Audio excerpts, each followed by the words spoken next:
Right, hello, and welcome to another episode of Tamara Unfiltered. I don't even know where to start, but I just want you to all know this is my first podcast as a 40-year-old Tamara. It was my birthday the other day, and first of all, I want to say thank you so much. If you remember my last podcast, I was just asking you guys, anybody who wanted to give me something for my birthday, to please donate to a fund I've set up for Lottie's headstone. That has not quite reached what I thought it would, but equally I'm just so grateful for those of you who have donated, and I have decided the universe always provides. So I'm going to close the fundraiser this week actually and give Stacey what we've raised. Hopefully she's a lot closer now to getting like the deposit together, and then I am just gonna do my universal thing, and I'm gonna somehow get the rest of this money together for her, or at least half of it. Anyway, I just wanted to say thank you, because that honestly just meant the world to me. I know no one's having the easiest of times right now, so it honestly just means a lot. Anyway, I just want to tell you a bit about my birthday, because first of all, can anybody notice? Can you see that? Sorry, if you're not watching this on YouTube, I'm just making loads of weird expressive faces. My birthday. My best friend got me Botox for my birthday. Can you even imagine or think of a better gift? Do you know what? Those of you who know me know for so long, years now, I have been desperately trying to avoid getting Botox. I have been doing absolutely everything I can that isn't Botox. I don't know why I've hated Botox so much. To be honest with you, the key's in the name, isn't it? It's a toxin. I hear so many bad things about it. My grandma as well, Grams, who you all know and love, she actually spent a big chunk of her life working with very heavily special needs children, and she said we would give them Botox to relax their muscles. In fact, Stacey's little Lottie used to have Botox to help with her legs, and I don't know, my nan's always really drummed it into me, it's a toxin, you do not get that. And I've just always been really against it, and kind of always shouted, oh, it's the toxins, while I'm smoking my 20 cigarettes a day, eating the odd secret hot dog. Now, I think we can all agree toxin is a toxin, right? Anyway, seems to be like I was just picking and choosing my toxins for whatever suited me. Anyway, a couple of months ago, I did actually decide I was going to give in and get it done, mainly since I've started doing this podcast. This is going to sound so vain, but I don't really see myself. I don't have the time. You guys know me. It's only been lately, again, since doing the bloody podcast, I've started wearing makeup and stuff, but I barely even have time to look in the mirror. And I don't think I'd realised since from before doing this podcast how much my forehead is foreheading. So I don't know, it's just been really bothersome to me. Anyway, I had booked the Botox, and then I couldn't get to the Botox. I'd left to go to my house, and there was literally an accident at the bottom of the road, and I literally physically couldn't get out. I couldn't get to a house, and I was like, oh my god, it's a sign. So I then tried to book it in again, because again I was like, fuck the signs, and something happened again. I was like, no, that's definitely a sign. So I just left it. Anyway, my birthday, about a week before my birthday, Stace had messaged me, and she was just like, just be ready for 3:30, I'm coming to pick you up. She said, don't do your hair, don't do your makeup, but bring hair and makeup, because we're going to go out afterwards. And I was just like, it was so weird, because the first thought that kind of popped into my head was she's getting me Botox. But when you just back that straight away, I was like, don't be silly. There's no way in hell she's going to go and get me stabbed in my face and then take me out afterwards. I just thought it was just a silly thought that I'd had. Anyway, so I couldn't actually think what we were doing. Anyway, lo and behold, she's picked me up, and we're driving. And as we got closer, I know the woman's house because I've seen her before. And I was like, oh my god, are we getting Botox? And she was like, yes. And I was like, oh my god.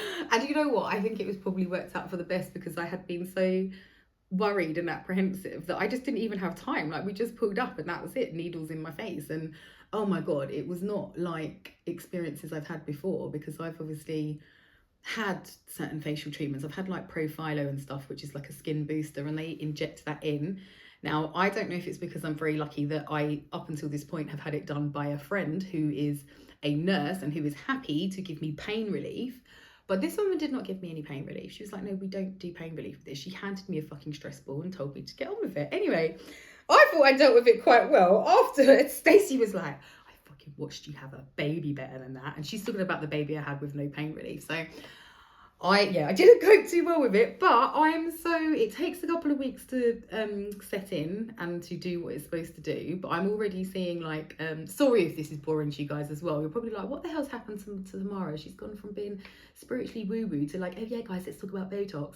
Sorry, I'm just trying to keep it real with you. I am getting older and I'll be honest with you, the way my face is going, it hasn't been making me the happiest. And I don't have body dysmorphia. I know when to stop.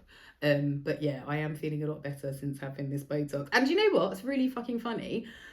Some of the reasons I'd avoided Botox is because, you know, I'd heard so many bad things about how, you know, it makes you emotionless, kind of like makes you a bit dead inside. It also can like make you a bit unable to communicate with other people, whereby people would maybe think you're not as empathetic or sympathetic or even taking any notice of them because your face is so lacking any kind of movement. People don't think you feel those things where you might feel them, but people think that you don't. Anyway, so all these kind of odd little things why I didn't want Botox.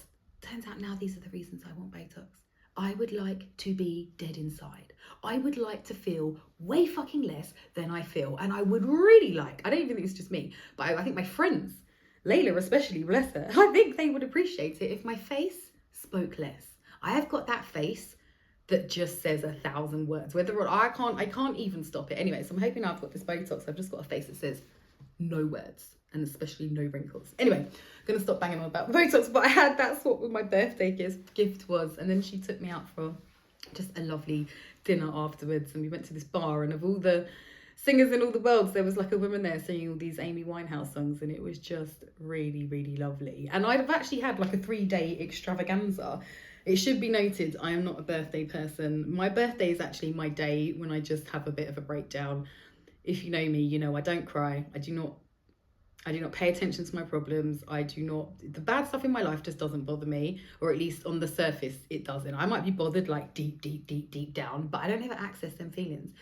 But my birthday is kind of like the day where I'm like, no, everything is fucking terrible. And I'm just like, oh, and I never do anything on my birthday. And this year I was like, well, everyone was like, you have to, it's your 40th. And I was like, you know what? I'm going to. And actually a few years ago, I kind of said to myself, I'm going to have good birthdays. I'm going to have good birthdays. But the problem with manifesting good birthdays is you only get an opportunity once a year. So the year before last, I actually had a really, really good birthday. And then last year was absolutely shit. But to be fair, that was my fault because I'd gone on holiday, again, first world problems, and come back 2 days before my birthday and then just spent my birthday crying because I had holiday blues and I hated the country and I hated everything. And it was a terrible, terrible birthday. And then this year, obviously it was my 40th, everyone's like, you've got to do something. And I did. On Thursday, Abby, bless her, she met me and we went to Selfridges and Harrods and we just did a load of shopping. Finally into makeup now, so I got a few bits. Can I just say as well, like, this was such a lesson in appreciating your life and everything you have in it, right where it is right now. Because I think we get so caught up in like goals and things outside of us that we maybe think are cool. Like for instance, I wear a lot of like the dupe perfume, mainly because I'm like, I'm not spending £400 on a bottle of perfume. It's stupid, especially when you can buy stuff that smells so similar. However, it's my birthday, I'm 40, I'm not poor. I was like, right, I'm gonna treat myself. So I went and I really wanted either some Baccarat Rouge or some Le Labo, and I went and I sprayed the Baccarat Rouge because I wanted to see how long it actually lasts and will smell for, because we were going to be there for hours. So it was the first thing I did. I sprayed some Baccarat Rouge. I shit you not, within half an hour that smell had completely disappeared from my skin. And I know, fuck, that's the postman. Right, I'm probably going to have to edit this out because I definitely need that parcel. Oh, maybe we could do a live unboxing. Hold on. Thank you so much. Have a lovely... Of course you can. Okay, over here. Oh, I knew it. All right. Have a lovely day, darling. Thank you. Bye. Not editing. I'm so sorry. I'm not editing. It just makes my job so much harder. Oh, right. I don't even know what this is. I'll open that later. What the fudge was I saying? Oh, the Baccarat Rouge. Oh my God, is my brain working better? I just remembered what I was talking about. Progress, guys. Although I didn't. I actually ate a little bit this morning and, well, I smoked weed, but not so close to the podcast. Anyway, Baccarat Rouge. So I've sprayed on the Baccarat Rouge. Within half an hour, it's completely disappeared. And then I went and I sniffed the Le Labo, because funny story, I've been wearing this like fake version of Le Labo, which is Santal 33. I've never actually smelt the real one. Anyway, so I went to smell it and I was like, I don't think this is as good as my fake one, which is hilarious. So I didn't bother buying any perfume. And I don't know, it just really reminded me that, you know, everything you have, all the good things you want or think you want, you probably already have them. Like, I've got great fucking perfume that's literally cost me like £15 a bottle versus £250 a bottle. And what's the problem with that? I'm happy. That's fucking great. And if anything, it was quite anticlimactic going there and smelling all of that and just, I don't know, realising it's not as great as I fucking think it is. And anyway, if you're one of those people who you look at people doing this stuff and you think they've got some great love, no, they haven't. You'll be better off with the £10 dupe. Trust me. Anyway, so me and Abby went to Selfridges and Harrods and just had like a day of, we'd actually gone for a day of eating and then got completely sidetracked by like Charlotte Tilbury and other fun things. But so we did that on Thursday, and my birthday was actually the Friday. Now, I hate my birthday, not just because it's the only day I'm miserable, but I hate it because it's Valentine's Day. Everybody seems to think this is such a great day to have a birthday on. It's literally the worst day in the world, I'd say, apart from New Year's Day, to have a birthday on, because all my friends who never give a shit about their other halves are giving a shit about their other halves. Actually, that's just going to sound like that's a lie. If my actual friends are listening to this, they're going to be like, bitch, we're all single. What are you talking about? But normally, throughout my whole life, it's like that time when everybody's like pretending they're in love and they're doing stuff together. Then, you know, I could go to my favourite restaurant now and there'd be like 10 free tables. You try go to my favourite restaurant or any fucking restaurant on a Valentine's Day, you're not getting a table. And if you are, it's only going to be a table for two, and then it's going to be a set fucking menu that's double the normal price. It drives me insane. I was actually supposed to go to Amsterdam for my birthday. And then I decided, I'm going to go to Tunisia. Tell me why the price to go to Tunisia for 4 nights. By the way, why are more of us not going to Tunisia? It's ridiculously cheap. But the price to go to Tunisia for 4 nights on my birthday was £450. Did you know how much it was the week before and the week after? £200. And the thing is, it's not like I don't have the money, but it's the principle. It's the principle. It is absurd that they get to go. Look, I can't even speak. It's making me so mad. Anyway, point is, I didn't go away because I was like, no. And I've actually, there's some other stuff going on, which I'm not going to go into to this podcast, going to stick to my plan. But I just don't know. I've just put off going away for a little while. So I didn't go away. But the Friday, Layla, we found a hammam in Streatham, of all places. Can you believe that? Like a hammam. I mean, it's not your Turkish hammam. It wasn't anything on that grand scale. In fact, I'm wondering if that stone I laid on was in fact hot. I don't even know if it was. But bless her, she took me for this hammam. And we've done the hammam thing. If you don't know what a hammam is, it's like a Turkish bath and you go there and it's just like getting a wash like you're a baby again. Like you're just literally naked and they're just picking up your arms, scrubbing under your armpits, everywhere, just giving you like the best wash of your life. And you're so soft afterwards.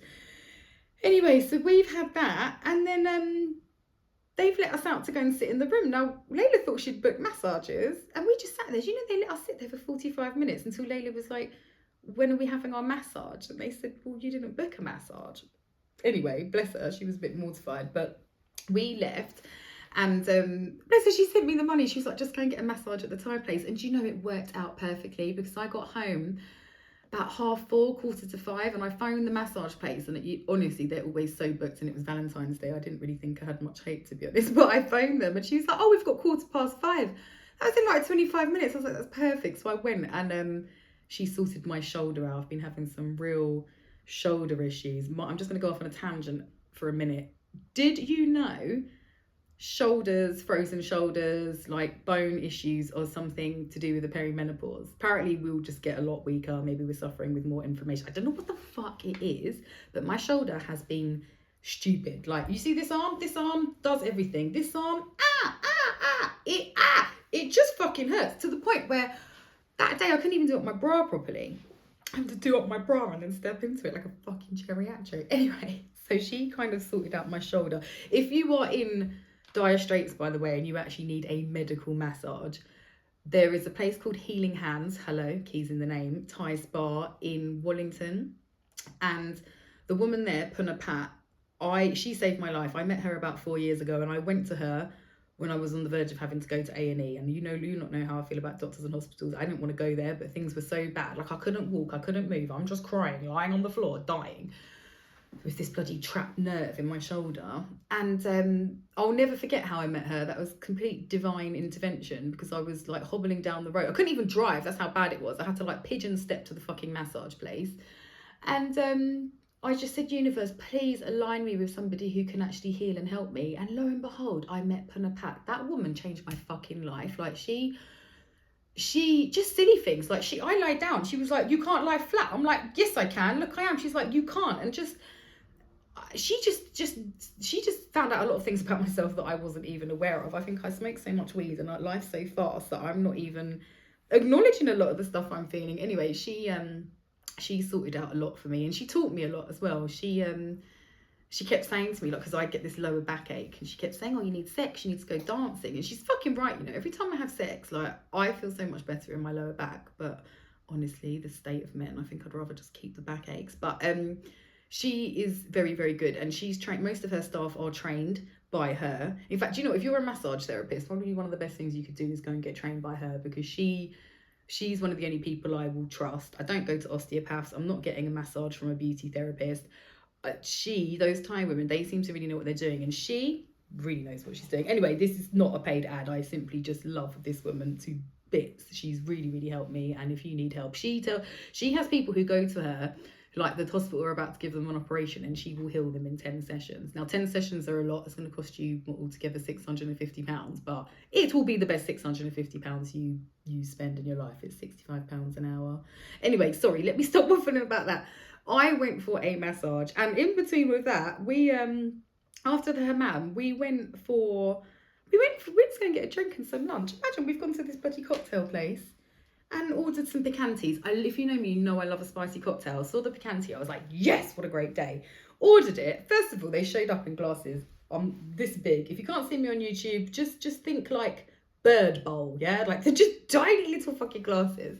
So he's put the drinks on the table. I'm like, oh, thanks for telling me I ordered a mouthful of drink. And he's like, oh, I didn't clearly find that funny.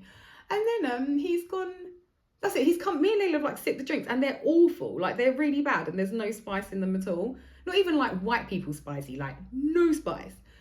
Anyway, so Layla is so polite and lovely. She's such a demure she is the embodiment of mindful and demure cutesy. Like, and she was just like, I'm really sorry. She was like, could we send these back? Like, they're not very nice. Well, instead of saying, oh, I'm really sorry, madam, the man's like, oh, well, I'm not being funny, but our barman's won awards. I'm like, mate, he's not winning awards for this, is he? Fucking not. Take it back. Anyways, we took the drinks back, and we just left, because neither of us wanted to be there after that. But it all worked out perfectly, because we ended up driving all the way back to the pub, just near me, the Duke's Head, which I love, and went there and had lunch, and bless them, we went to get the bill, and they were like, don't worry, we've comped it, it's on us, happy birthday. And that just really touched my soul, and I just had such a good day. And then I came home, I'd had my massage, and then I come home, got ready, and I had fully accepted the fact that I was just going to be staying at home alone on Friday night, because everyone else was, like, my best friend, actually, her daughter's birthday, she managed to have her daughter on my birthday, so she was out with my other best friend. I was out with everybody either day. So Friday, I just kind of knew that I'd be on my own. But then Rocco, bless him, she says, wait till I get to the rest of that story. But Rocco, bless him, he was like, oh, I'll spend the evening with you. Like, we'll watch a film or something. So I was like, fuck that, let's go out. So we got dressed, and I took him to Tooting Market. If you've never been to Tooting Market, well, if you used to go to Tooting Market when you were young, you will be surprised by the gentrification. But once you can get over that side of things, it's a cute little place. There's a lot going on in there, although you don't want to spend too much time there, because the toilets are diabolical. And yeah, I never go there for too long, but there's a nice steak place there. So we went and got a couple of drinks, went and had a steak, and it was so funny, because I read people so well, and I know exactly what people are thinking. What I hadn't thought was it was a Valentine's Day night, and I am out with a very good looking young man, and I know I'm 40, but maybe people think I maybe look about 35. I don't know, but I know we look a little bit younger, and he maybe looks a little bit older, but there's still a very big gap. Anyways, we've walked into this restaurant. I just saw this couple, this woman and this man. This woman's just kind of like put her hand over her mouth and whispered something to her husband, looked at me and just started sniggering. And I instantly knew, I thought, she thinks I'm a cougar whore on a date with my flipping brace-wearing teenage bloody whatever. And I just got really pissed off. I pulled out my chair and I was like, sit down, son, really loudly. And then Rocco got the memo and he just looked at me. He's like, okay, mum. And I just thought, and then I even said something. I was like, don't you just fucking hate it when everyone clearly thinks we're out on a date, but you're my son? And I've just looked after myself so well. Like, oh God, just really pisses me off. Teach people to judge, honestly. You never know what you're judging. Anyway, so that was that. We had a really nice meal and then come home and watch my favourite film ever, which, by the way, is Horrible Bosses. If you've never seen that film, watch it. Make sure you're wearing some sort of like panty liner and then thank me later. Hands down, the best film. We laughed from start to finish. And then, that was that. Saturday, I'd got up and, Stacey took me for my surprise Botox appointment and then took me for some dinner and I just, had such a good time. And I must say, though, this is getting to the darker part of the podcast. It was almost like my birthday was a big hit of like MDMA or something, and then the come down hit me like yesterday. I don't know if I was just coming down from my birthday, if birthday blues are a thing, but I was so tired. And I think do you know what's funny, because I want to talk about this, because I think what I'm starting to realise is I am now basically a medicated individual. I hate to admit it, and it's not like I'm on like government pharmaceutical kind of medication, but the stuff I'm taking, if I so much as stop taking it for 2 or 3 days, it really fucks me sideways. Yesterday, I had a massive blow up with Rocco, and I mean fucking massive. I lost my tiny little perimenopausal mind. I nearly drove us both into a fucking wall. Like, I literally just got so angry. I should probably start from the beginning of this story. It is half term. As most of you know, I'm a single mum. I'm not going to make out like it's a terrible thing. I quite like my peaceful little life, but there are aspects of it. It's hard, and trying to raise the children, deal with all the finance. If you don't know, neither of their dads give me any money, so it's me just trying to financially keep together me and these 5 kids. And it's not, I'm not going to say it's, fuck that, let's just say it's easy for the sake of the universe, because we know it's always listening, but you can understand that it's going to come with some, ups and downs. Anyway, so this week the younger 2 were supposed to be going to their dads for the week. Now bear in mind, this man is not talking to me after his little nervous breakdown last Christmas. Our contact's been less and less and less, and he now just blatantly blanks me. I could text him, I'm on fire. I could text him anything, the boy just ignores. He literally just ignores everything, and it's kind of driving me insane. In fact, you might have seen me have a little breakdown the other day on the internet. I removed it very quickly, not because I didn't want to share it, just because it just made things even worse. But I try really hard not to respond. He's a narcissist, textbook narcissist, and I try so hard not to give him any emotion, any energy, not to rise to any of his shit. But honestly, sometimes it's hard. And I don't know what happened a couple of weeks ago, again with my perimenopausal outburst, but I just lost my fucking plot. And I just text him. I was like, do you know what? You should just fucking kill yourself. I was like, because it would make no fucking difference to me. I was so, when you say a bunch of shit you shouldn't say, but you can't stop yourself. And in the moment, I meant it. I genuinely meant it. Now, this is the reason why. Who remembers back in the day when I used to be a sensible woman with sensible advice? And I used to be like, if you want to send someone an angry message, type it out. Tap, tap, tap, tap, tap. Tap the thing out, but do it in your notes and don't send it. Am I in my notes? No, I'm in WhatsApp. Tap, tap, tap, tap. Send. Fucking send. I took a screenshot as well, because I was like, I want the evidence of my psychotic behaviour. Honestly, I lost my fucking mind. Then I came to Instagram, because I just thought, he's such a narcissist. He's the sort of person who would keep this as evidence to be like, oh, look, this woman who works online, who acts like she's trying to help everybody, but actually she's telling people to kill themselves. I thought, people can only hold shit over you if you give them that power. So I come to the internet, I was like, I just fucking told him this and told him that. And I just thought, I just wanted it to be over. So I removed it quite quickly. But I'll hold my hands up. I said what I fucking said. And you know what? It's not right. And actually, you know what the really fucked up thing was? A couple of days later, this is all going off the back of something that happened the week before, and I was so angry at him, so angry. And I try really hard to be that good mum. I don't say bad things about their dads, and I'm like, your dad's great, your dad's wonderful. But lately, I don't know if it's perimenopausal, I don't know what the fuck it is, but it's almost like I can't keep a lid on this shit. Anyway, so the week before, I'm on the phone to my stepkid, who lives with baby father, and I was just like, tell your dad, like, if he doesn't fucking like answer the phone or whatever it is, I said, I'm coming to set the fucking house on fire. I said, I'm literally coming to set the house on fire. I was insane. And obviously the kids heard that, Kel heard that. And I did feel bad, but I didn't. I was so, you're just so mad. Like, I did not have the capacity to now be a nice mom, and I just didn't. So it brushed over it. I didn't speak about it. Anyway, so the next weeks come later. I've had this big blow up with him the night before, told him to basically jump off a fucking bridge. And then the next day, Kale's come and spoke to me. And I don't know, Kale is like some spiritual little being. He's so fucking, I don't even know what the word is, but like he knows stuff without even knowing stuff. He doesn't know at this point we've had this like blow up and I've sent these terrible messages. And he just randomly said to me, we were sitting there, I don't know what we were doing, but he just said to me, he said, Mum, he said, you know the other day when you said you were going to blow up my daddy's house?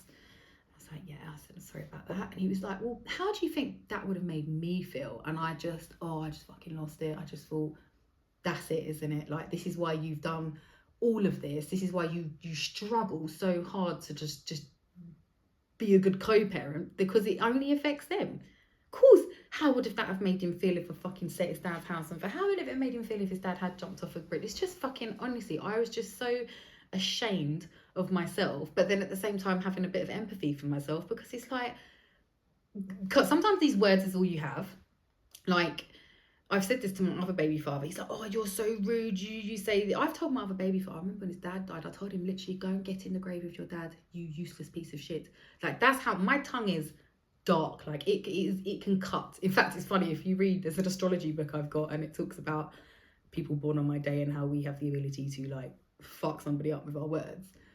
But I said to him, I said, I only have words. I said, you don't give me no money, you don't really give me any time. I said, and you want to sit from your house 20 miles away and tell me how to raise my children. But all I have is fucking words. Words. All I've got is my rudeness and my words. God forbid I actually did have a fucking gun or something. Like, honestly, I've been in jail for a long time ago. But what else do we have but that? So it's like I feel bad, but then at the same time, it's like I don't, because it's like, well, in actuality, all I've done is had a fucking rant. What have they done? Being absent fucking useless fathers. Like, I actually think in the grand scheme of things, I'm not the bad person. So as much as I'm not proud of myself, and I don't know, I need to learn how to wind my neck in, which is funny because I've spent the last this is the thing that pisses me off about this peri-menopause. I've spent the last how fucking long learning how to wind my neck in, learning how to breathe, calm down, only to be here now and I just can't. And the other day, God, this blow up with me and Rocco was just flipping awful, because first of all, he moved out. Me and him have not been getting on. And this is when I was in the depths of my perimenopausal breakdown, and I literally couldn't deal with him. Like, the amount of times like I've really tried to kill that boy, like we cannot be around each other. So he's moved out. Anyway, I've obviously been medicating myself and feeling a lot better. He kind of come back over Christmas and hasn't really left. And the thing is, I don't mind him being here as long as he is not upsetting the energy in the house. All right. I try and keep a very positive, happy house, because I obviously have a lot to keep together. It is a hell of a lot having the financial responsibility of 5 children on your head. So the only way I can actually keep that up and manage that is if I have a happy house. Rocco likes to come and make things unhappy. He also loves a problem. He's like the complete polar opposite to me. Whereas if you had a problem, I'd find you 10 answers. He would then find 20 new problems to go against those answers. Like, he just drives me a little bit insane. But he's moved out.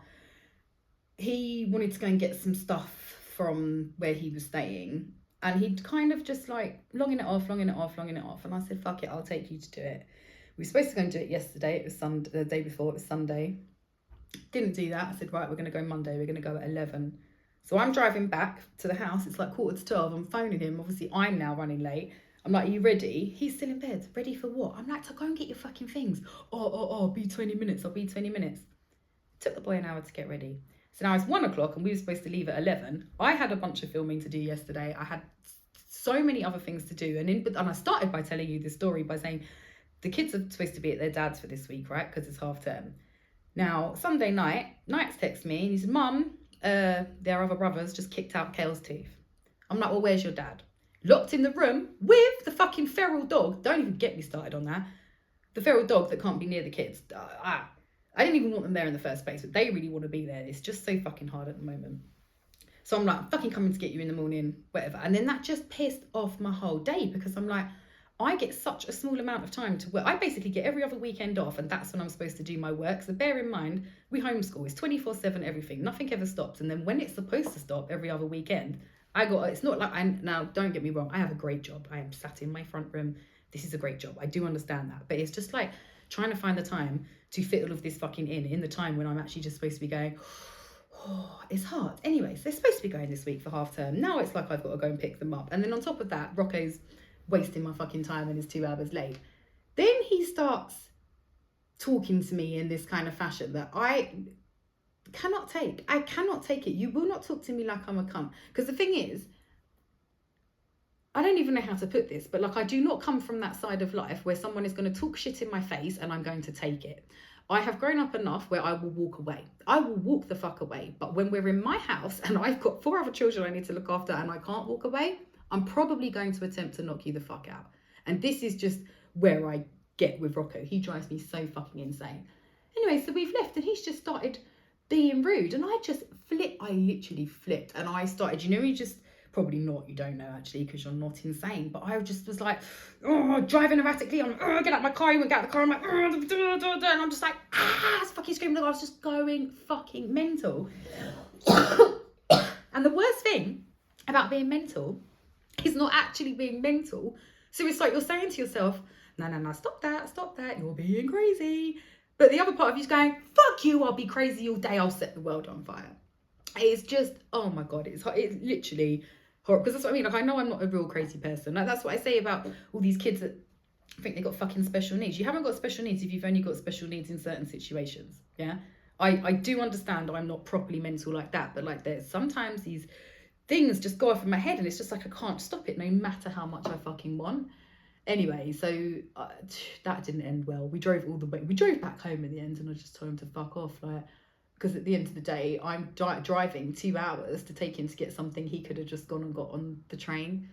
This all blew up as well because I thought I was taking him to get all his stuff, and then he's like, no, we're just going to get a laptop and some gym clothes. I'm like, you could have done that. I just lost my fucking marbles. And the thing is, it wasn't all Rocco's fault.